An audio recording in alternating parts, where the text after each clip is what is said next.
नमस्कार दोस्तों, विकास एनालिसिस में आप सभी का स्वागत है। और दोस्तों, आज हम यूपी टेट में पूछे गए बाल विकास के प्रीवियस ईयर प्रश्न को देखेंगे दोस्तों, जो कि आपके आने वाले UP TET exam, super TET exam और जितने भी आपके टीचर लेवल के एग्ज़ाम होते हैं उन सभी के लिए बहुत ही इम्पॉर्टेंट होंगे। तो दोस्तों, अगर आप हमारे चैनल पर पहली बार आए हैं तो प्लीज़ हमारे चैनल को एक लाइक और सब्सक्राइब सपोर्ट जरूर करिएगा। चलिए दोस्तों, इन प्रश्न को हल करते हैं। पहला प्रश्न दिया है आपका, पश्च अन्वेषण तथा साधन साक्ष्य विश्लेषण निम्न में से किसके उदाहरण है। पहला ऑप्शन है आपका एल्गोरिदम, दूसरा है आपका मानसिक वृत्ति, तीसरा है आपका स्वतः शोध और चौथा है आपका प्रक्रियात्मक अस्थिरता। तो जो पश्च अन्वेषण और साधन जो साक्ष्य है उसमें विश्लेषण जो है किसका उदाहरण होगा, तो किसका उदाहरण हो जाएगा, वो होगा आपका यहाँ पे स्वतः शोध का है ना। ऑप्शन नंबर 3 स्वतः शोध आपका यहाँ पे करेक्ट हो जाएगा। यहाँ पे स्वतः शोध के जगह यहाँ पे अगर अनुमानी लिखा होता है ना, अनुमानी करके लिखा होता तो भी आपका ये करेक्ट हो जाता, अनुमानित करके तो ये भी आपका सही हो जाता। अगला प्रश्न देखते हैं, सीखने के वक्र अभ्यास द्वारा सीखने की मात्रा, गति और प्रगति की सीमा को ग्राफ पर प्रदर्शित करते हैं, यह किसने कहा था। पहला ऑप्शन है आपका रॉस ने कहा, दूसरा है आपका एबिंगहॉस, तीसरा है आपका स्किनर ने कहा या चौथा है आपका एम.एल. बिग्गी ने कहा था। तो किसने कहा था कि सीखने का वक्र और अभ्यास जो है उसकी गति और प्रगति को सीमा को हम एक ग्राफ के रूप में प्रदर्शित करते हैं, यह किसने कहा था। तो इसका सही आंसर क्या हो जाएगा, वो होगा आपका एबिंगहॉस ने कहा था। यह कथन जो है ना, याद रखिएगा, बहुत इंपॉर्टेंट है। एबिंगहॉस ने कहा था कि जो सीखने के वक्र अभ्यास द्वारा जो होता है उसकी गति और प्रगति की सीमा को हम एक ग्राफ के रूप में प्रदर्शित करते हैं ना, तो एबिंगहॉस ने कहा था। ऑप्शन नंबर 2 आपका करेक्ट हो जाएगा। अगला प्रश्न देखते हैं, निम्न में से कौन सा थार्नडाइक के अधिगम के प्राथमिक नियमों में शामिल नहीं है। जो थार्नडाइक के अधिगम में प्राथमिक नियम में शामिल नहीं होगा उसको हमें बताना है। पहला ऑप्शन है आपका अभ्यास का नियम, दूसरा है प्रभाव का नियम, तीसरा ऑप्शन है आपका सहकार्यात्मक स्थानांतरण का नियम और चौथा है आपका तत्परता का नियम। तो जो थार्नडाइक के अधिगम यानी कि सीखने में प्राथमिक नियम में कौन शामिल नहीं थे, तो वो हो जाएगा आपका सहचर्यात्मक स्थानांतरण का नियम है ना। यही जो नियम थे वो आपके शामिल नहीं थे, लेकिन जो आपके अभ्यास के नियम, प्रभाव का नियम और तत्परता के नियम जो है थार्नडाइक के सीखने के प्राथमिक नियम में शामिल थे। तो यहाँ पे आपका कौन सा करेक्ट हो जाएगा, वो होगा सहचर्यात्मक स्थानांतरण का नियम। ऑप्शन 3 आपका यहाँ पे करेक्ट हो जाएगा। अगला प्रश्न देखते हैं, अनुकूलित अनुक्रिया सिद्धांत किसके अनुकूलन पर बल देता है। जो अनुकूलित अनुक्रिया सिद्धांत है वो किसके अनुकूलन पर बल देता है। पहला ऑप्शन है आपका व्यवहार पर, दूसरा है चिंतन, तीसरा ऑप्शन है तर्क और चौथा है आपका अभिप्रेरणा। तो अनुकूलित अनुक्रिया का जो सिद्धांत है वो किस पर बल देगा, तो इसका सही आंसर हो जाएगा आपके व्यवहार पर है ना, बिहेवियर पर जो है ये बल देता है। तो ऑप्शन नंबर 1 व्यवहार जो होगा यहाँ पे आपका करेक्ट हो जाएगा। अगला प्रश्न देखते हैं, क्रिया प्रसूत अनुबंधन का दूसरा नाम क्या है। जो क्रिया प्रसूत है अनुबंधन उसका दूसरा नाम से क्या जानते हैं। पहला ऑप्शन है नैमित्तिक अनुबंधन, दूसरा ऑप्शन है प्राचीन अनुबंधन, तीसरा है समीपस्थ अनुबंधन और चौथा है आपका चिन्ह अनुबंधन। तो क्रिया प्रसूत अनुबंधन को हम किस दूसरे नाम से जानते हैं, तो उसका सही आंसर हो जाएगा आपका नैमित्तिक अनुबंधन है ना। नैमित्तिक अनुबंधन जो होगा यहाँ पे आपका करेक्ट हो जाएगा। अगला प्रश्न देखते हैं, निम्न में से कौन सी अधिगम की एक विशेषता नहीं है। जो अधिगम की विशेषता नहीं होगी उसको हमें यहाँ पे बताना है। पहला ऑप्शन है आपका अधिगम व्यवहार में अपेक्षाकृत स्थायी परिवर्तन है, दूसरा है आपका अधिगम प्राणी की अभिवृद्धि है, तीसरा ऑप्शन है अधिगम का अवलोकन प्रत्यक्ष रूप से किया जा सकता है और चौथा है आपका अधिगम एक लक्ष्यमुखी प्रक्रिया है। तो इनमें से कौन सा ऑप्शन जो होगा अधिगम यानी कि सीखने के लिए विशेषता नहीं रखता है, तो कौन सा हो जाएगा, वो होगा आपका यहाँ पे अधिगम का अवलोकन प्रत्यक्ष रूप से किया जाता है। यही जो होगा यहाँ पे आपका करेक्ट आंसर हो जाएगा।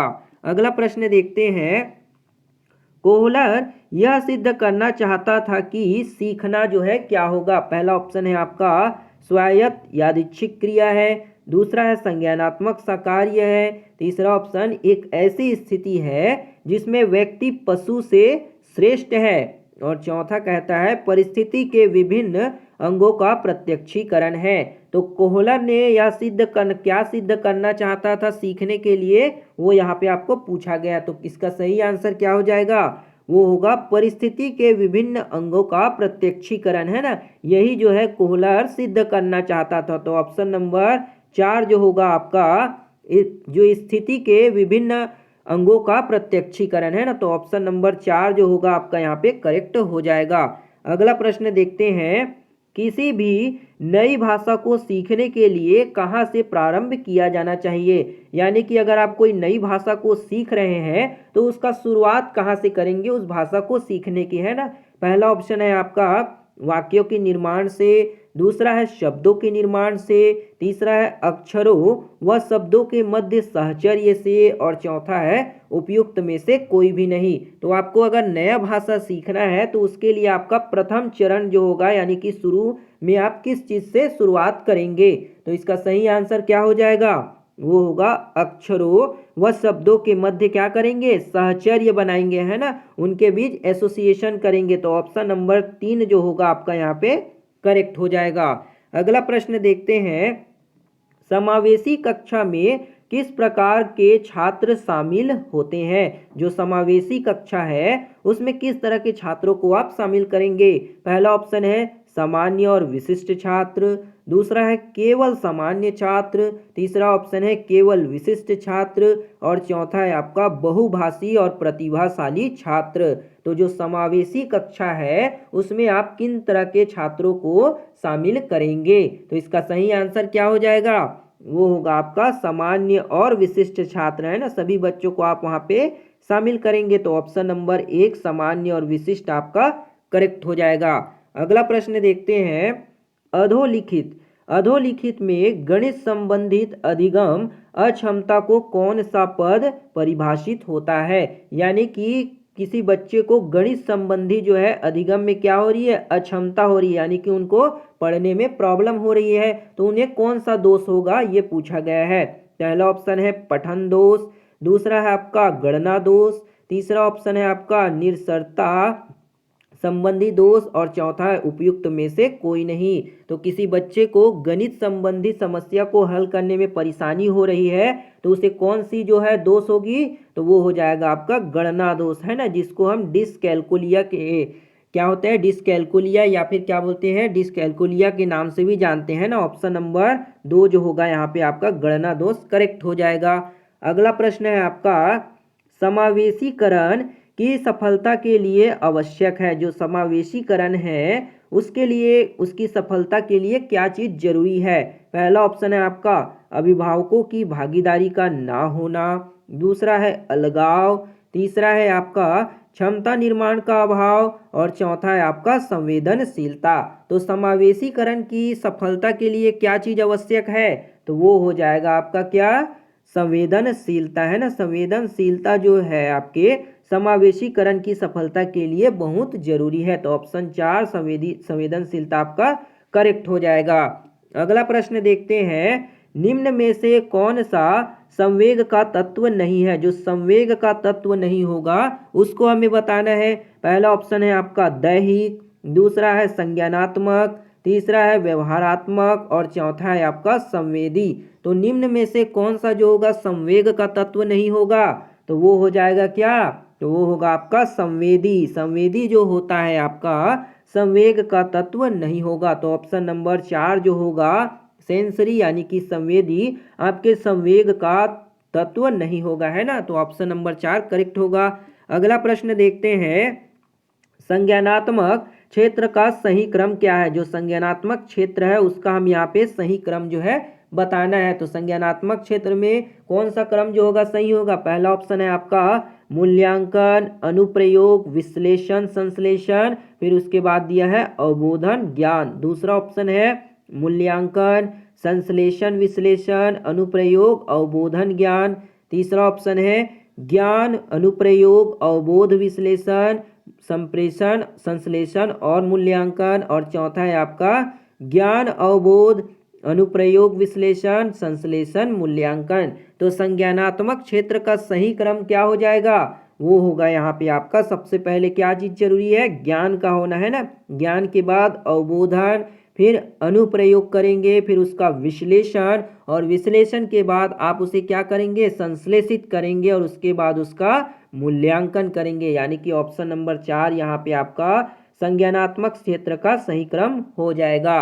अगला प्रश्न देखते हैं, निम्न में से कौन सा अच्छे शिक्षण की विशेषता नहीं है? जो अच्छे शिक्षण की विशेषता नहीं है उसको हमें यहाँ पे बताना है। पहला ऑप्शन है आपका जनतांत्रिक, दूसरा है आपका सहानुभूतिपूर्ण, तीसरा है स्वेच्छाचारी, और चौथा है आपका वांछनीय सूचनाएं देने वाला।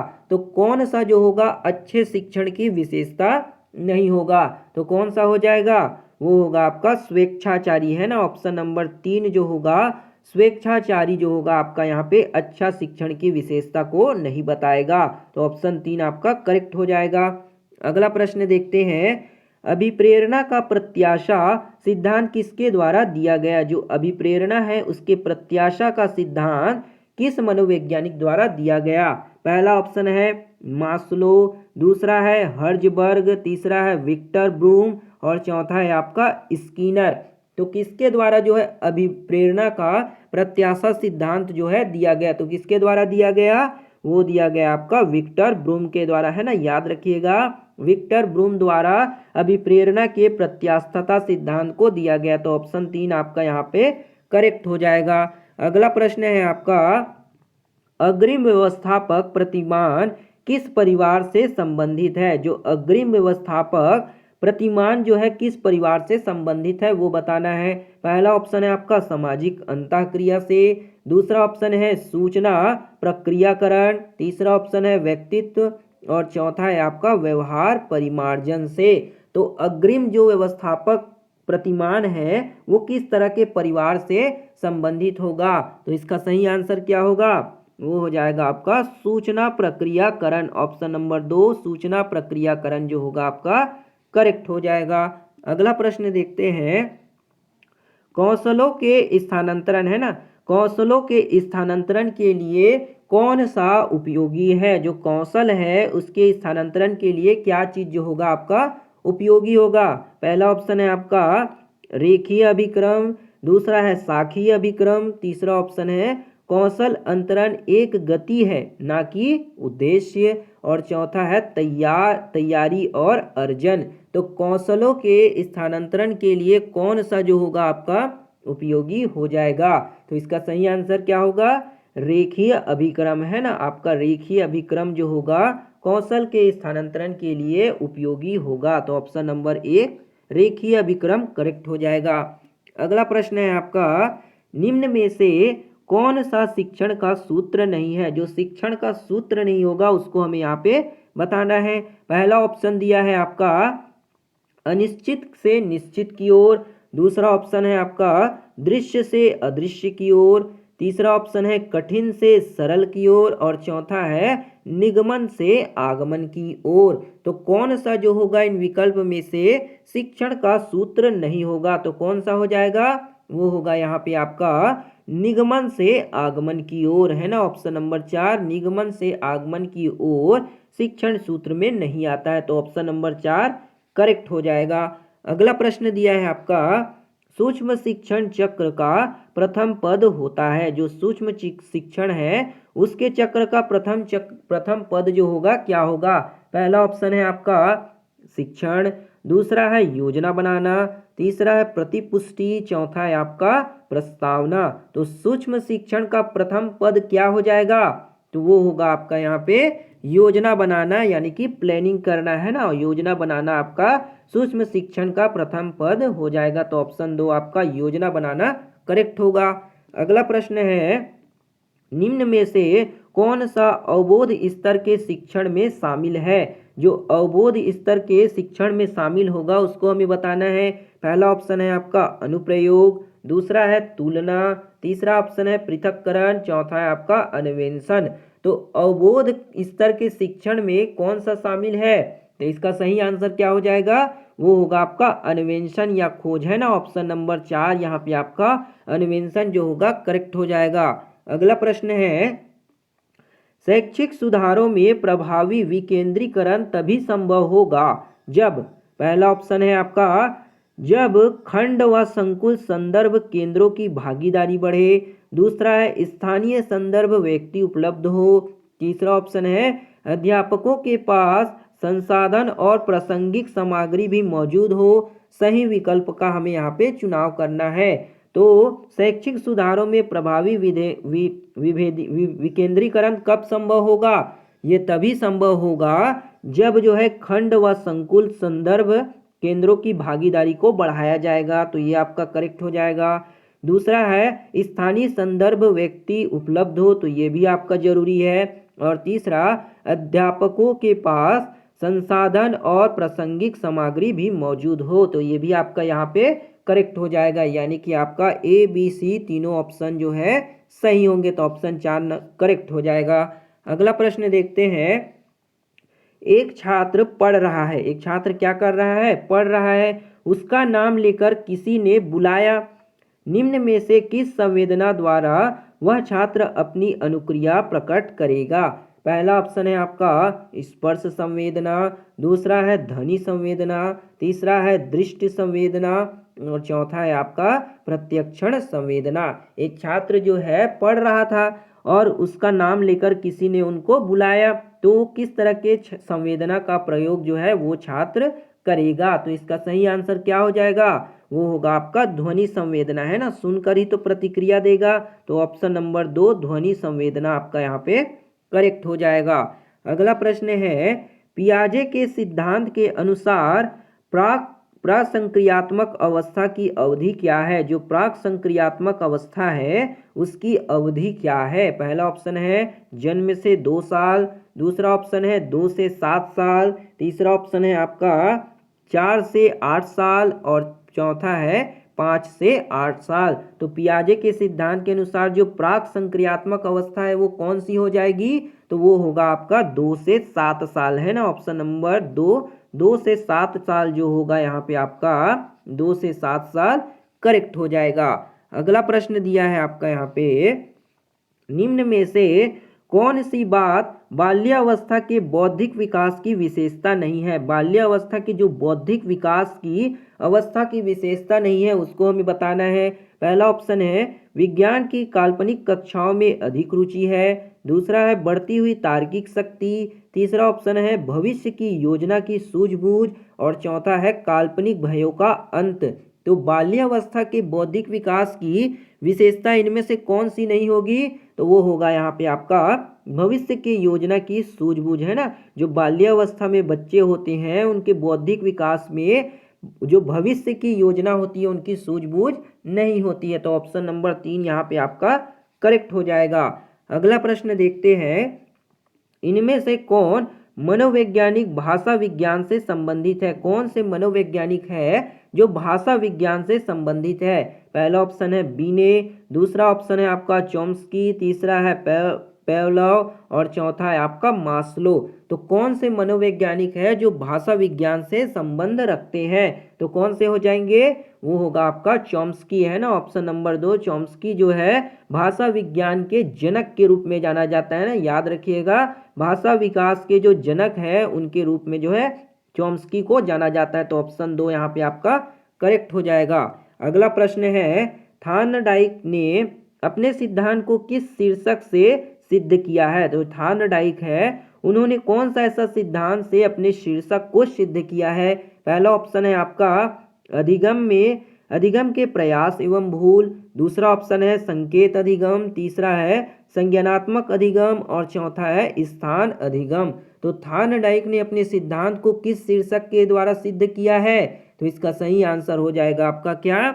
अधिगम के प्रयास एवं भूल से, है ना। अधिगम के प्रयास एवं भूल के द्वारा थार्नडाइक ने अपने सिद्धांत के शीर्षक को सिद्ध किया है। तो ऑप्शन 1 आपका यहाँ पे करेक्ट हो जाएगा।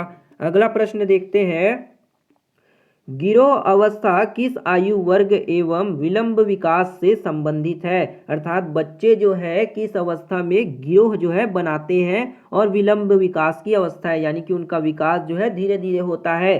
पहला ऑप्शन है 3 से 6 वर्ष एवं भाषा, दूसरा ऑप्शन है 8 से 10 वर्ष एवं समाजीकरण, तीसरा ऑप्शन है 16 से 19 वर्ष नैतिकता और चौथा है 16 से 19 साल एवं संज्ञानात्मक। तो इसका सही आंसर क्या हो जाएगा, वो होगा यहाँ पे आपका 8 से 10 साल एवं समाजीकरण है ना, ऑप्शन नंबर 2 जो होगा आपका यहाँ पे करेक्ट हो जाएगा। अगला प्रश्न है पियाजे के अनुसार संज्ञानात्मक विकास की तृतीय अवस्था निम्न में से कौन सी है। जो पियाजे के अनुसार जो संज्ञानात्मक विकास है उसकी तृतीय यानी कि तीसरी अवस्था कौन सी होगी। पहला ऑप्शन है आपका पूर्व संक्रियात्मक अवस्था, दूसरा है आपका मूर्त संक्रियात्मक अवस्था, तीसरा है औपचारिक संक्रियात्मक अवस्था और चौथा है संवेगात्मक गामक अवस्था। तो यहाँ पे जो पियाजे के संज्ञानात्मक विकास की जो अवस्थाएं दिए गए हैं उनमें से तीसरा अवस्था कौन सा होगा ये आपसे पूछा गया है। तो कौन सा हो जाएगा तीसरा अवस्था, तो वो होगा आपका मूर्त संक्रियात्मक अवस्था है ना। तो ऑप्शन नंबर 2 मूर्त संक्रियात्मक अवस्था यहाँ पे आपका करेक्ट हो जाएगा। अगला प्रश्न देखते हैं, निम्न में से अधिगम में योगदान देने वाले मनोवैज्ञानिक कारकों में कौन सा शामिल नहीं है। जो अधिगम में योगदान यानी कि सीखने के लिए योगदान देने वाले मनोवैज्ञानिक कारकों में जो शामिल नहीं है उसको बताना है। पहला ऑप्शन है आपका प्रेरणा, दूसरा है रुचि, तीसरा ऑप्शन है आपका अधिगम की इच्छा, चौथा है विषय वस्तु का स्वरूप। तो अधिगम में कौन से जो है कारक जो है शामिल नहीं होंगे, तो कौन से कारक शामिल नहीं होंगे, वो हो जाएगा आपका विषय वस्तु का स्वरूप है ना।